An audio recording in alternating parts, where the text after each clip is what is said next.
All right, so I really wanted to share today um, this topic of your just cause and the three things that make up a just cause, because especially today, we're going through a time where people are just so polarized. And you've got the idea that you've got to be this or that is really troubling to me because in my career, my journey, I've seen that things get done in the middle, in the gray, because it reminds me of the story of the three blind men that were put up on an elephant and they were asked to describe what it was that they were feeling or touching. And of course, when you're only moving around the trunk, your perception of what it is, the entire truth is only partial. You've got to be able to see it from all perspectives.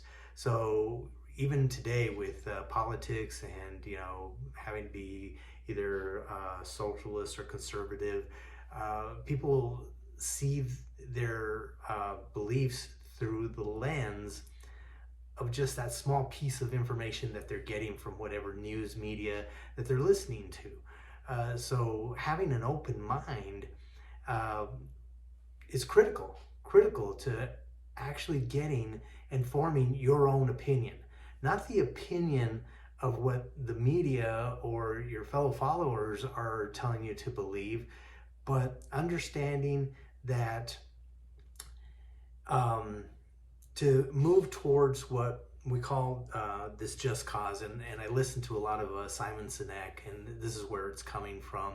He does a lot of really good videos on leadership. So I wanted to kind of mold this just cause into the entrepreneurship and science of entrepreneurship, that message that I'm trying to bring out. Because the first step in the just cause, as he describes it, is that it needs to be inclusive for everyone. That means regardless of female, male, gender, political views, if you believe in this just cause, those things don't matter. So a just cause has to be inclusive. He talks about the Constitution and how all men are created equal.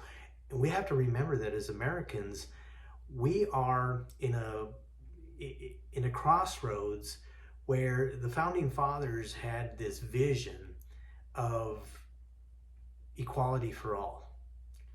And that may never be something that I guess that people, I guess a better way to say it is that all people will agree, especially being in the United States, that that is the basis and foundation of our Constitution.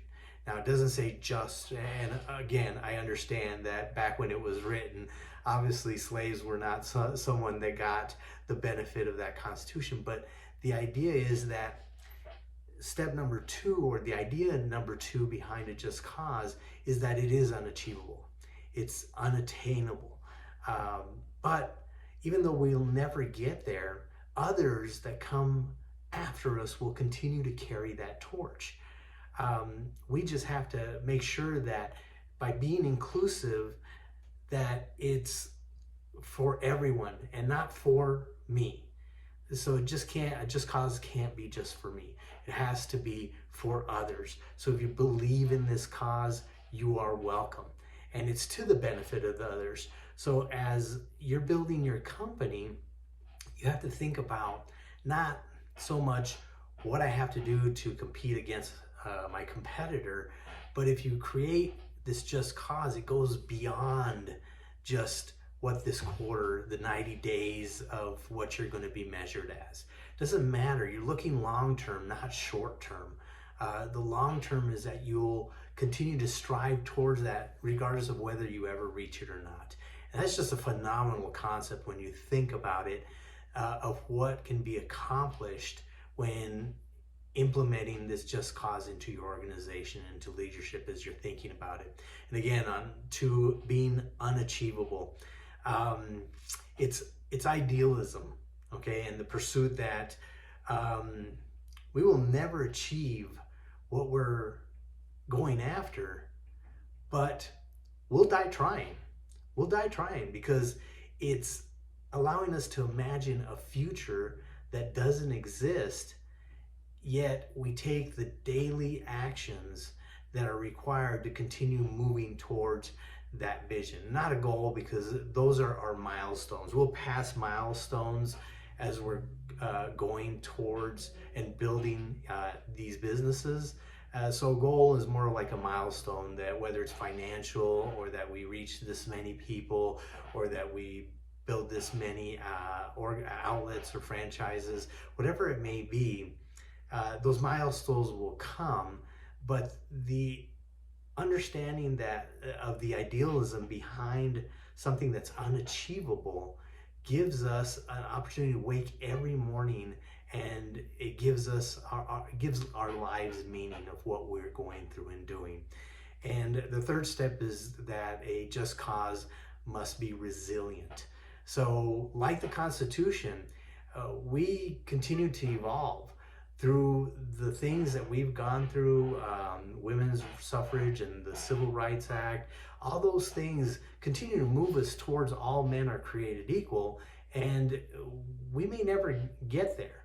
But like I mentioned before, we'll die trying, because one tragedy after another allows us, as with this country, to come out on the other end different.